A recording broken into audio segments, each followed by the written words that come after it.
तो दोस्तों आज लेकर के आया हूं साइंस से आपके लिए 12वां सेट जो टेक्नीशियन ग्रेड 3 के लिए है। इसमें भी दोस्त क्या है कि काफी इंपॉर्टेंट क्वेश्चन डाला हुआ है जो 20 क्वेश्चन का सेट है। दोस्त ये जो चैप्टर है तत्व के आवर्ती गुण से है, यानी कि पीरियोडिक प्रॉपर्टीज ऑफ एलिमेंट्स। इससे दोस्त 20 ऐसे क्वेश्चन मैं सिलेक्ट करके लाया हूं जिसकी संभावना टेक्नीशियन ग्रेड 3 में आने की बहुत ज्यादा है। तो दोस्त क्या कीजिएगा कि वीडियो को शुरू से अंत तक के देखिएगा, स्किप करके मत जाइएगा या वीडियो को छोड़ के मत जाइएगा, नहीं तो जो इंपॉर्टेंट 20 क्वेश्चन सेलेक्ट करके लाए हो दोस्त उसे आप मिस कर दीजिएगा। और जानते हैं कि ये एग्जाम के लिए कितना इंपॉर्टेंट है, तो इसलिए दोस्त क्या कीजिए कि वीडियो को शुरू से अंत तक के देखिएगा। जो लोग चैनल सब्सक्राइब कर रखे हैं दोस्त वो फटाफट लाइक कर दीजिए और अपने दोस्तों में शेयर कर दीजिए। चलिए और बता दूं कि जो लोग अभी तक टेस्ट नहीं दिए हैं दोस्त डिस्क्रिप्शन बॉक्स में लिंक दिया हुआ है, जाकर के फटाफट टेस्ट दे लीजिए, क्योंकि आज ही तक ये लिंक एक्टिव है। उसके बाद आपको ये लिंक डीएक्टिव करके एक नया लिंक दिया जाएगा, फिर आप ये टेस्ट मिस कर दीजिएगा।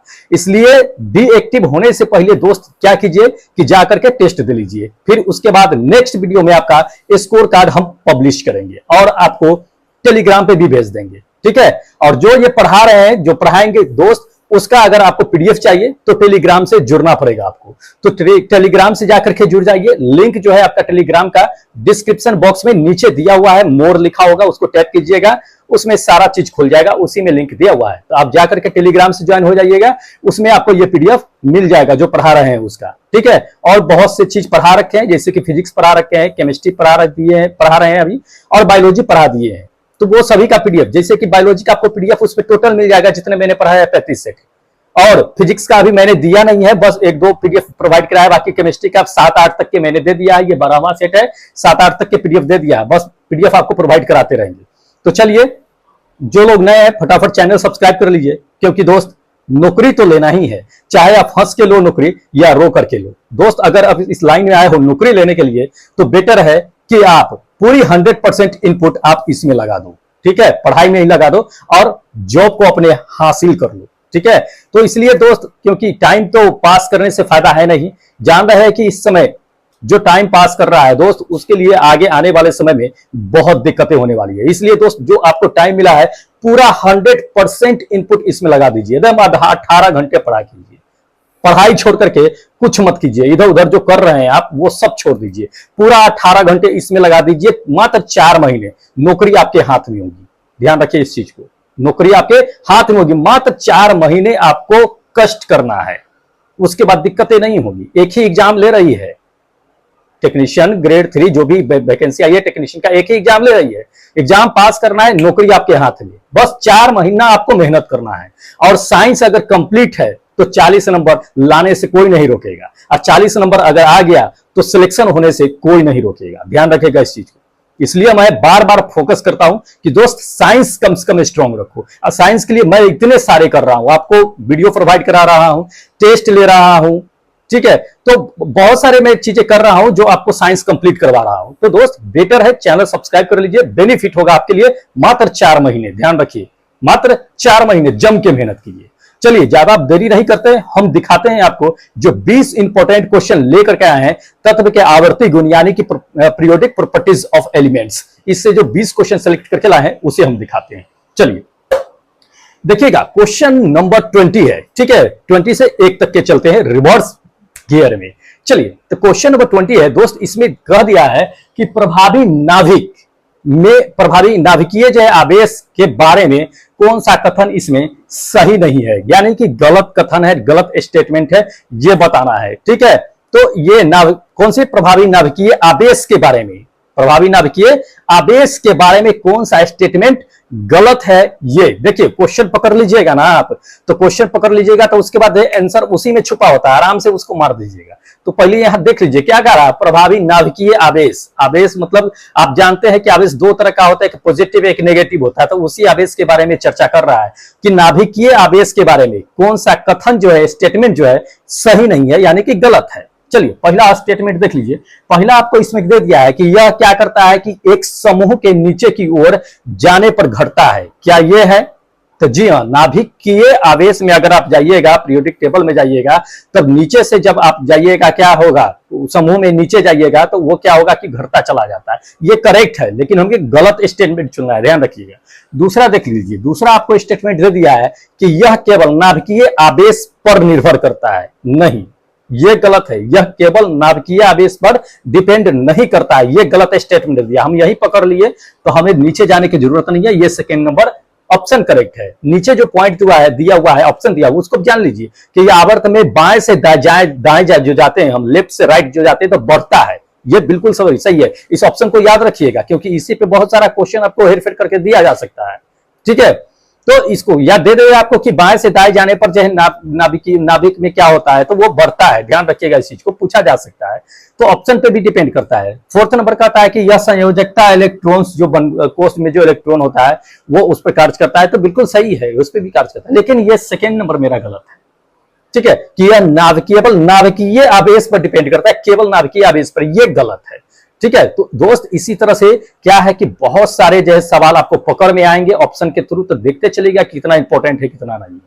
चलिए नेक्स्ट क्वेश्चन देख लीजिए दोस्त। दूसरा नेक्स्ट क्वेश्चन दे दिया है कि जब हम समूह के नीचे की ओर जाते हैं, देखिए इसमें आ रहा है आपको ऑप्शन, इससे पहले ही आपको बता दिए, पूछा गया है क्वेश्चन कि जब हम क्या है समूह के नीचे की ओर जाते हैं तो क्षारीय ऑक्साइड का निर्माण क्यों होती है, उसकी प्रकृति क्या होती है। पहले देख लीजिए क्या कहता है कि इसमें कहता है कि पहले बढ़ती है फिर घटती है, क्या ये है, या दूसरा दे दिया है कि नहीं घटती है, तीसरा दे दिया है कि बढ़ती है, और चौथा आपको दे दिया है कि नियत रहती है, कोई परिवर्तन नहीं होता है, क्या होता है।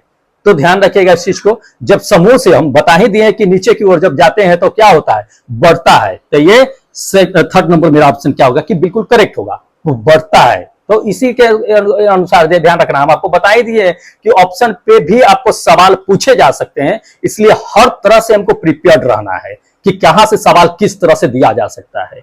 चलिए अगला क्वेश्चन देख लीजिए। अगला क्वेश्चन दोस्त इसमें दे दिया है कि निम्नलिखित में से किसकी जो है परमाणु त्रिज्या सबसे बड़ी होती है या व्यास सबसे बड़ी होती है। क्वेश्चन पूछा गया है, इसमें दो जो क्वेश्चन दिख रहे हैं, ग्रुप डी में पूछा है, एक एनटीपीसी में। तो ग्रुप डी में यह पूछ दिया था कि त्रिज्या क्या होती है, परमाणु त्रिज्या निम्नलिखित में से किसकी त्रिज्या जो है सबसे बड़ी होती है, ये पूछ दिया है। और एनटीपीसी में दे दिया है कि इसकी व्यास किसकी वो सबसे बड़ी होती है। ध्यान रखिएगा, त्रिज्या व्यास, स्वाभाविक है जिसका व्यास बड़ा होगा उसका त्रिज्या बड़ा होगा, लेकिन हम दोनों क्वेश्चन को एक साथ मर्ज कर दिए हैं आपको, ताकि हो सकता है कि इस दोनों में से त्रिज्या पूछ दे या व्यास पूछ दे। ध्यान रखिएगा, और या आपको परिधि भी पूछ सकता है, सरकमफ्रेंस जो होता है सो। तो स्वाभाविक है जिसका आपका त्रिज्या बड़ा होगा, व्यास बड़ा होगा, उसका सरकमफ्रेंस भी क्या होगा कि बड़ा ही होगा। तो ये सब पूछे जाने की ट्रिक है, या एरिया पूछ सकता है आपको, ये ट्रिक है पूछे जाने की। तो ध्यान रखना है हमको इस चीज को, तो इस क्वेश्चन को समझ लीजिएगा ना, तो दोस्त भूलिएगा नहीं।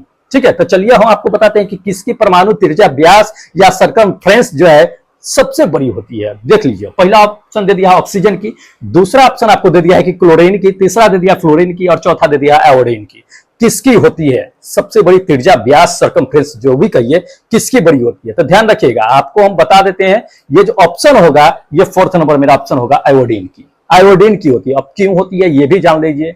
आपको तो हम ये चीजें बता दी हैं कि किसी समूह में नीचे की ओर जब जाते हैं तो वो क्या होता है कि वो बढ़ता है ना। दाएं से बाएं जाने पर भी जो है, बाएं से दाएं जाने पर क्या होता है कि घटता है, बाएं से दाएं जाने पर बढ़ता है।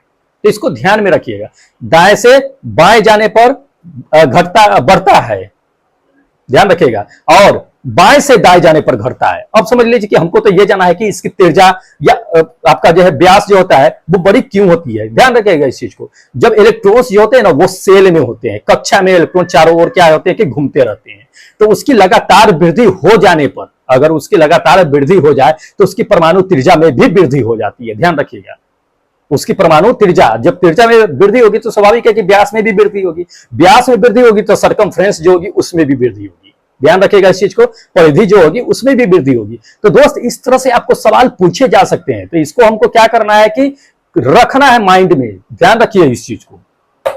चलिए अगला क्वेश्चन देख लीजिए। अगला क्वेश्चन दे दिया कि आधुनिक आवर्त सारणी में यानी कि मॉडर्न पीरियोडिक टेबल में किसी समूह में नीचे की ओर जाने पर परमाणु का आकार क्या होता है। देखिए क्वेश्चन दे रहा है घुमा करके दोस्त, क्या होता है या क्यों। ध्यान रखिए इस चीज को।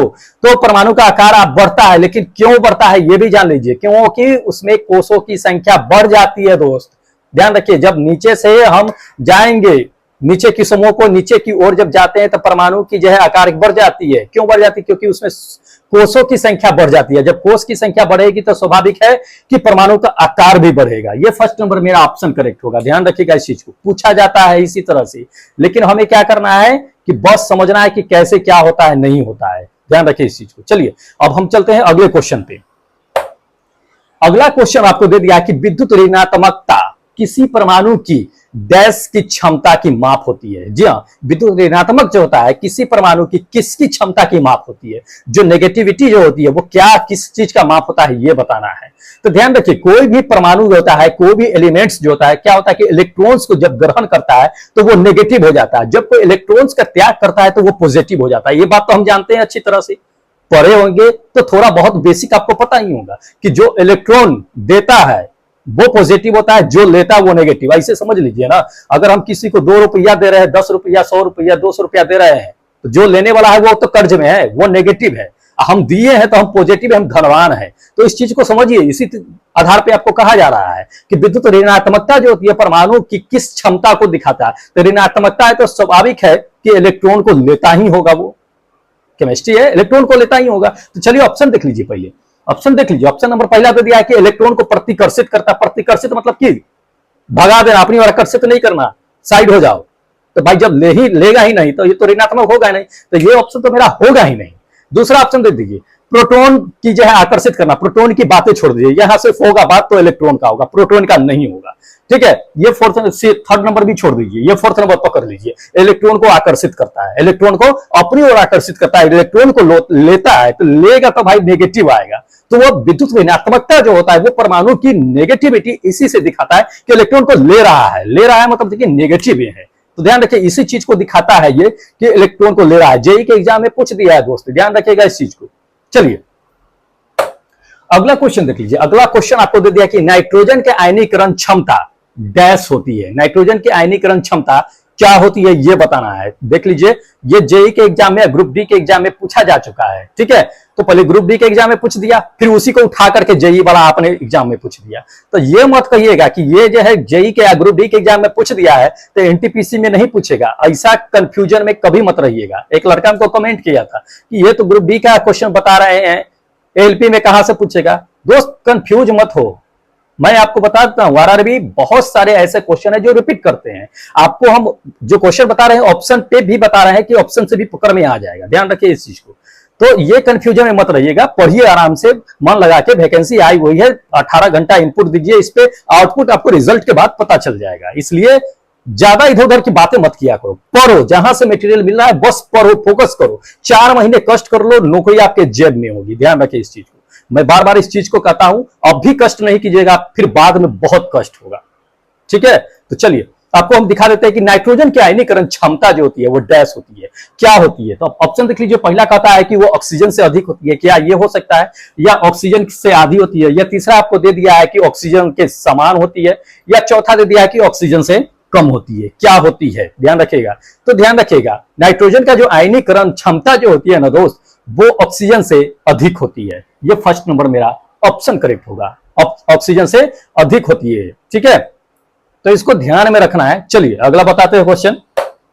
अगला क्वेश्चन इसमें दे दिया है कि दोस्त एक समूह के तत्व में एक समान रासायनिक गुण होते हैं। जी हाँ, जब तत्वों को, एलिमेंट्स को एक समूह में रखा जाता है तो जो भी मॉडर्न आप जो है पीरियोडिक टेबल देखे होइएगा या पढ़े होइएगा तो उसमें देखे होइएगा कि जितने भी तत्व को एक समूह में, एक ग्रुप में रखा गया है, उस सब का रासायनिक गुण समान होता है। आखिर क्यों होता है? उस जिसके रासायनिक गुण समान होते हैं उन सभी को एक समूह में रखा गया है।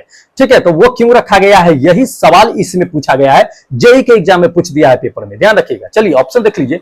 ऑप्शन नंबर पहला आपको दे दिया है कि वे सभी धात्विक तत्व होते हैं इसलिए रखा जाता है, या दूसरा आपको दे दिया है इसमें कि उनके इलेक्ट्रॉनिक्स जो है, समाकृति जो होती है वो समान होती है। इलेक्ट्रॉनिक समाकृति कहने का मतलब कि इलेक्ट्रॉनिक कॉन्फ़िगरेशन क्या होती है, उसकी समान होती है इसलिए रखा जाता है। तो जी हाँ, बिल्कुल सही है ये बी नंबर मेरा जो है बिल्कुल सही होगा ये। ठीक है, कि उसकी इलेक्ट्रॉनिक कॉन्फ़िगरेशन जो होती है, इलेक्ट्रॉनिक समाकृति जो होती है वो समान होती है, इसलिए उनको क्या किया जाता है, जितने भी तत्व के इलेक्ट्रॉनिक कॉन्फ़िगरेशन समान होते हैं उनको एक समूह में रख दिया जाता है। ध्यान रखिएगा इस चीज को। तो यही सवाल इसमें पूछा गया है, ठीक है, इंपॉर्टेंट है, इसको भूलना नहीं है। चलिए अगला क्वेश्चन देख लीजिए दोस्त। अगला क्वेश्चन इसमें दे दिया है कि धात्विक गुण बढ़ता है, कब बढ़ता है ये बताना है।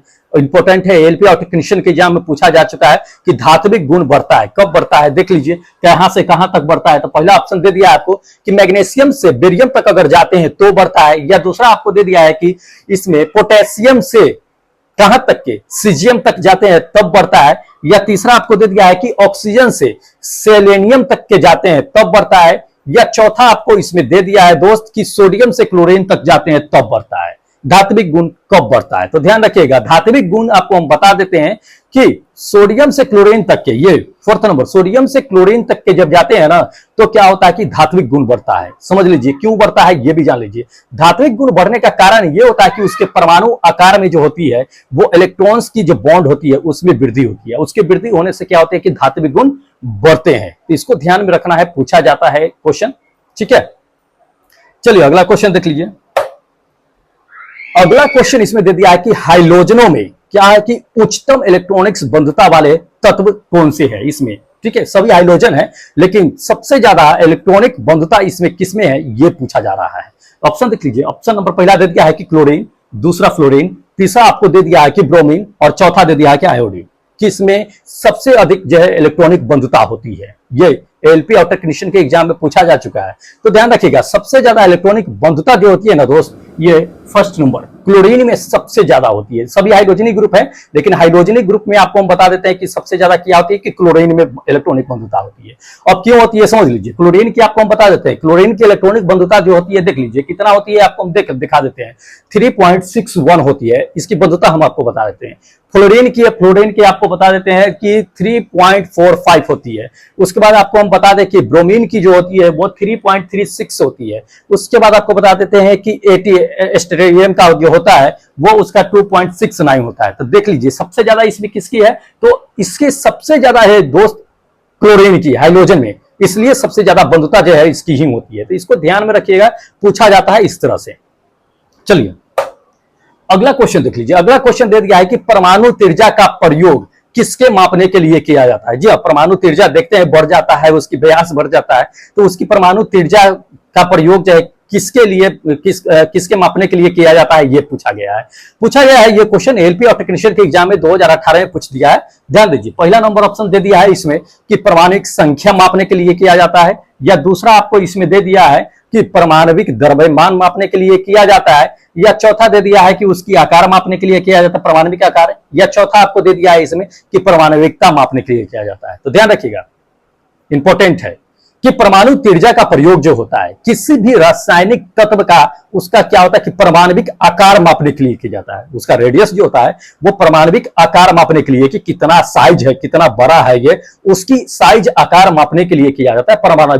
परमाणविक जो होता है उसकी आकार मापने के लिए किया जाता है। ये थर्ड नंबर मेरा ऑप्शन बिल्कुल करेक्ट होगा। ध्यान रखिएगा इस चीज को पूछा जाता है, इसलिए हमको क्या करना है दोस्त, माइंड में रखना है, ठीक है, भूलना नहीं है। चलिए अगला क्वेश्चन देख लीजिए। अगला क्वेश्चन इसमें दे दिया है कि एक तत्व के आयनन ऊर्जा डैश पर निर्भर करती है, ठीक है, किसी तत्व का आयनन ऊर्जा जो होता है वो किस पर डिपेंड करती है ये बताना है, पूछा गया है क्वेश्चन, इंपॉर्टेंट है। ध्यान रखिए पहला नंबर आपको दे दिया है, क्या दे दिया है कि केंद्रीय भार पर डिपेंड करती है, या दूसरा आपको दे दिया है इसमें अनुवीक्षण में स्क्रीनिंग इफेक्ट जो होता है सो उस पर निर्भर करती है, या तीसरा आपको इसमें दे दिया कि परमाणु क्रमांक पे डिपेंड करते हैं, या स्थिर विन्यास पे डिपेंड करती है।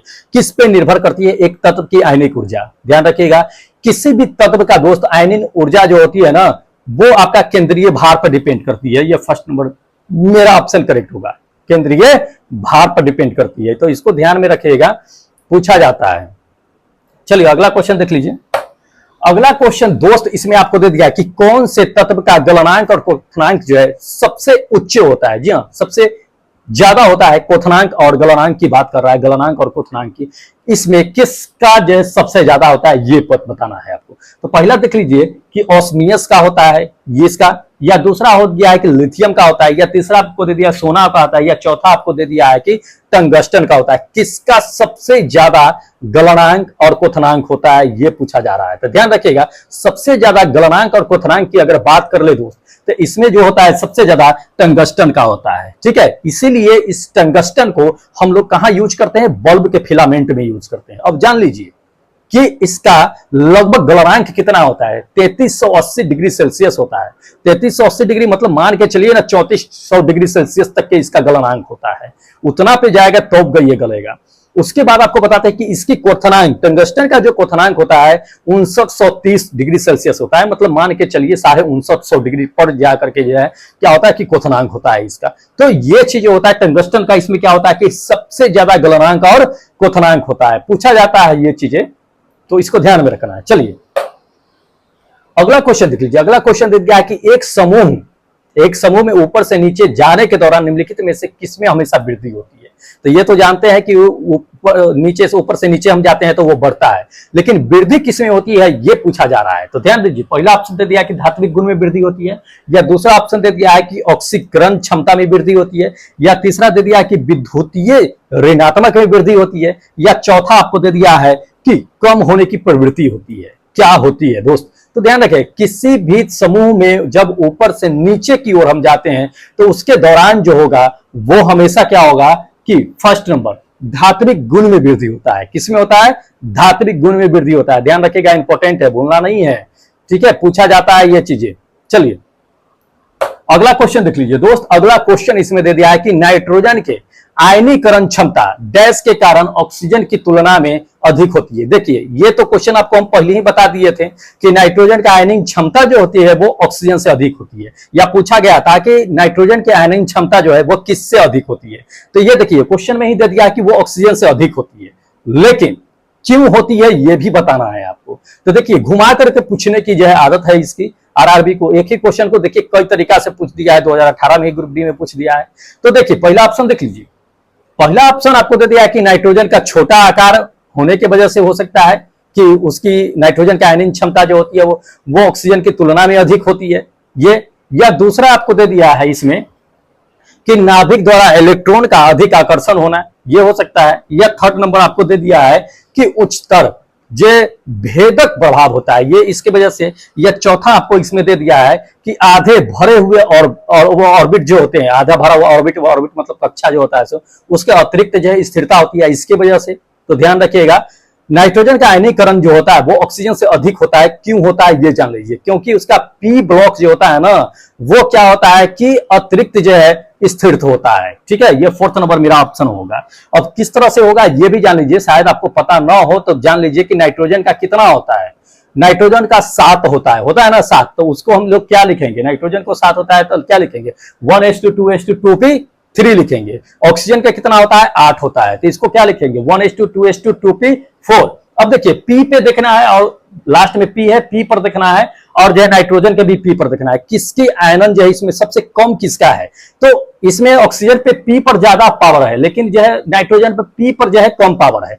तो सबसे कम जो है एनर्जी किसमें लगेगा निकालने में, कि तुरंत किसे निकाल लेंगे हम, तो स्वाभाविक है कि नाइट्रोजन को हम क्या करेंगे तुरंत निकाल लेंगे। लेकिन ऑक्सीजन को अगर निकालना है पी वाले इलेक्ट्रॉन्स को तो उसमें ज्यादा एनर्जी लगेगी, तो वो ज्यादा आयनन नहीं होगा। आयनन कौन होगा, जिसको कम एनर्जी लगेगा निकालने में। तो नाइट्रोजन के जो है इलेक्ट्रॉन्स को जो है कम खर्च होगा निकालने में, इसलिए वो तुरंत क्या होता है कि आयनिन हो जाता है। तो वो ऑक्सीजन से क्या होता है कि आयनन ज्यादा होता है। तो इसको ध्यान में रखिएगा, जिसकी बाहरी इलेक्ट्रॉन की संख्या जो आपको बता देते हैं कि कम होता है वो ज्यादा आयनिन होता है, जिसके अधिक होता है वो कम आयनन होता है, वो ज्यादा स्ट्रॉन्ग होता है। तो इस चीज को ध्यान में रखना है। चलिए अगला क्वेश्चन देख लीजिए। अगला क्वेश्चन दे दिया कि फ्लोरीन, क्लोरीन, ब्रोमीन और आपको आयोडीन सब आयोडीन ग्रुप है तक जो है क्या होता है कि जाने में विद्युत ऋणात्मकता होती है, तो क्या होता है। ठीक है, अगर हम फ्लोरीन से लेकर के आयोडीन तक जा रहे हैं, जितने भी हाइड्रोजनिक ग्रुप है वहां तक की अगर हम जा रहे हैं तो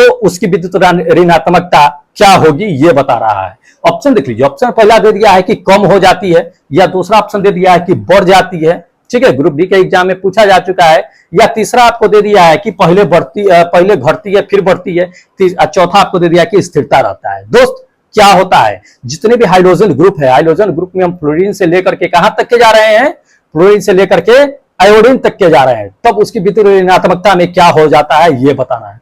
तो ध्यान रखिएगा, अगर हम फ्लोरीन से आयोडीन तक जा रहे हैं ना दोस्त, तो ये फर्स्ट नंबर, उसमें क्या होता है कि विद्युत ऋणात्मकता कम हो जाती है। जैसे जैसे आगे बढ़ेंगे ना, उसकी ऋणात्मकता क्या होगी कि कम होती चली जाती है। ध्यान रखिएगा इस चीज को।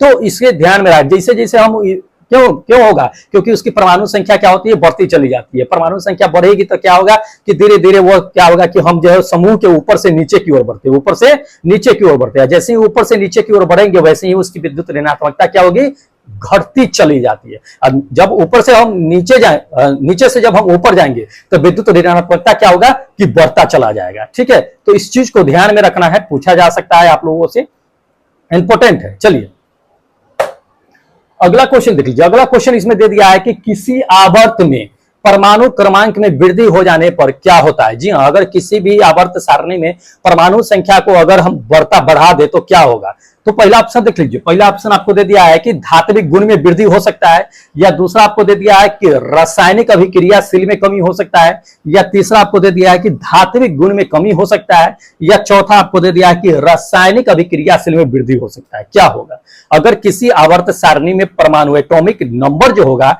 वो बढ़ता हुआ चला जाए तो क्या होगा। तो ध्यान रखिएगा, किसी भी आवर्त सारणी में अगर एटॉमिक नंबर बढ़ता हुआ जा रहा है ना, तो ये थर्ड नंबर मेरा ऑप्शन करेक्ट होगा कि धात्विक गुण में कमी होती है। क्या होती है, धात्विक गुण में कमी होती है। जेई के एग्जाम में इलेक्ट्रिकल का हुआ था, उसमें पूछ दिया है। ध्यान रखिए, आरआरबी के जेई के एग्जाम में पूछा गया। चलिए अगला क्वेश्चन देख लीजिए दोस्त। अगला क्वेश्चन दे दिया कि कौन सा गुण नहीं बदलता है। जी हाँ, इसमें से कौन सा गुण जो होगा वो नहीं बदलेगा किसी भी एलिमेंट्स का। ठीक है, तो ये एनटीपीसी के एग्जाम में पूछ दिया है। चलिए हम देख लेते हैं कि किसका गुण नहीं बदल सकता है। ऑप्शन नंबर पहला दे दिया है कि परमाणु का आकार, किसी भी एलिमेंट्स अगर उसका परमाणु का आकार है तो क्या वो नहीं बदल सकता है। जी बदल सकता है, परमाणु का आकार बदल सकता है। उसके बाद सेकेंड नंबर में दे दिया है कि संयोजकता नहीं बदल सकती है। क्या वायलेंस इलेक्ट्रॉन्स जो होता है क्या वो नहीं बदल सकता है। तो जी हाँ, ये नहीं बदलेगा। किसी भी एलिमेंट्स का क्या होता है कि संयोजकता जो होता है, उसकी बाहरी कक्षा में जो इलेक्ट्रॉन्स का संख्या होता है वो नहीं बदलता है। ध्यान रखिएगा इस चीज को। तो ये क्या होगा कि सेकेंड नंबर मेरा ऑप्शन जो होगा वो बिल्कुल करेक्ट होगा, वो नहीं बदलेगा। बाकी परमाणु का आकार दे दिया हो, चाहे और सब कुछ दे दिया है, ये सब नीचे ये सब बदलता है, वेरिएबल होता है ये सब। ठीक है, चलिए अगला क्वेश्चन देख लीजिए। अगला क्वेश्चन आपको दे दिया है कि इनमें से किस तत्व का घनत्व जो है अधिक होता है। जी हाँ, इसमें से किस तत्व का घनत्व, डेंसिटी जो होता है वो सबसे अधिक होता है, ये बताना है। एनटीपीसी के एग्जाम में पूछ दिया है। चलिए आपको बता देते हैं, ऑप्शन देख लीजिए। ऑप्शन आपको दे दिया है कि प्लाटिनम का, दूसरा दे दिया है कि ऑस्मियस का, तीसरा आपको दे दिया है इसमें कि पारा का, या चौथा दे दिया है कि लेड का। किसका डेंसिटी अधिक होता है। तो ध्यान रखिएगा, डेंसिटी की अगर बात कर रहा है, घनत्व की बात कर रहा है ना दोस्त, तो इसमें जो होगा ये सेकेंड नंबर किसका, ऑस्मियम का। ऑस्मियम का क्या होता है कि डेंसिटी सबसे अधिक होता है। चलिए अब हम आपको बता देते हैं कि किसका किसका डेंसिटी क्या होता है। ठीक है, तो ध्यान रखिए, प्रति क्यूबिक सेंटीमीटर में लेकर के चलते हैं।